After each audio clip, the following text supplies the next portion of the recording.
Mickey, thanks for joining us ahead of an interesting game, of course, at the weekend against your former club that you've spent many years down there. But before we go into that, it's game number 30 for your team. Just your overall assessment of where you are now.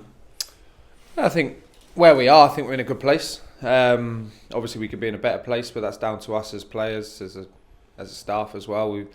Consistency is massive in this league. You put a good run of fixtures together, then you can come straight up it. There's a few of the teams that have come out of nowhere because they've obviously won a few games. So it's always like that in this league, especially this time of year. Someone tries to put a run together and they manage to put themselves right in the mix. You must be pleased and delighted with the way it's gone as a defensive group of players, because apart from that opening game against Chesterfield, I think there's only been one more game where you've conceded more than one goal in defeat.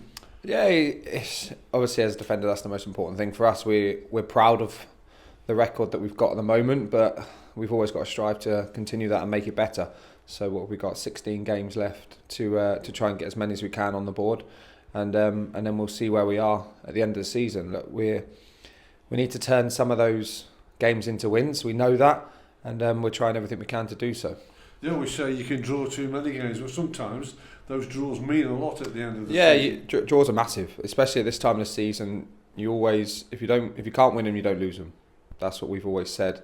And we've gone away to some tough places. We've had tough games at home, and we've managed to, whether we've conceded late on or scored late on, it's one of them ones. We've got to try and do everything we can to obviously turn those draws into wins, but make sure we don't lose the games. And obviously we'll be trying to do that on Saturday as well.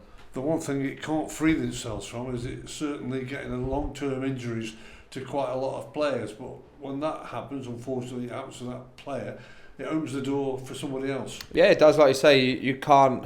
Injuries are all part of football. It happens throughout the season, and so it does. It comes around, and like you said, it opens a door for someone to step in. We had it at the start of the season, and no doubt about it, we'll probably have it throughout the rest of the season as well. So it gives someone a chance to take their spot, to take their shirt, and try and keep it for them.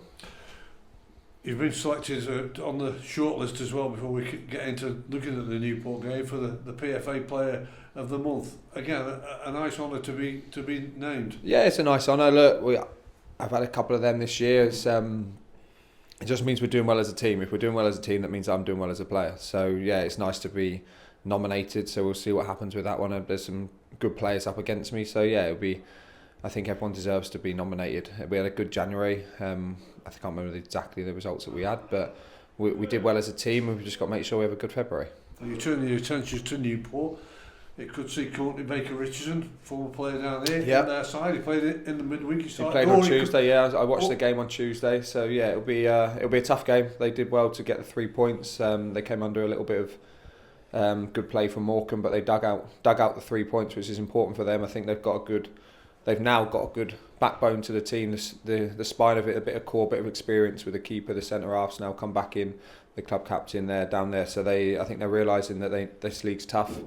Yeah, you've got a certain way you want to play, but this league comes around quickly, and you need a little bit of experience in there to help them, and they've got that now, and the results are improving for them. You'll know what Courtney will bring to the team, but they've also got somebody measures up about 6'7" that they could put in the big team. Carl Hudlin. Yeah, that's what I mean. So whatever, they've got a good squad. They've got a young squad that that are working hard for each other. So yeah, it's going to be a tough game. Every game's tough, but they're on the back of 2 wins against crucial opponents for them.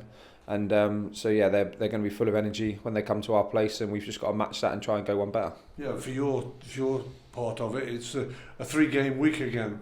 First starts with Newport, then Wimbledon, and then to Gillingham. Yeah, I'm not sure who put Wimbledon away in between Gillingham away as well. So 2 overnight stays next week, but look, it happens. We've had it last season as well. We've just got to get on with it. And obviously it starts on Saturday with Newport, and then we've just got to give everything we can into that, and then we'll deal with Wimbledon on Monday after the game, and see how it goes. But we've got a, like I said, tough 3-game week coming up, and we're all excited for it.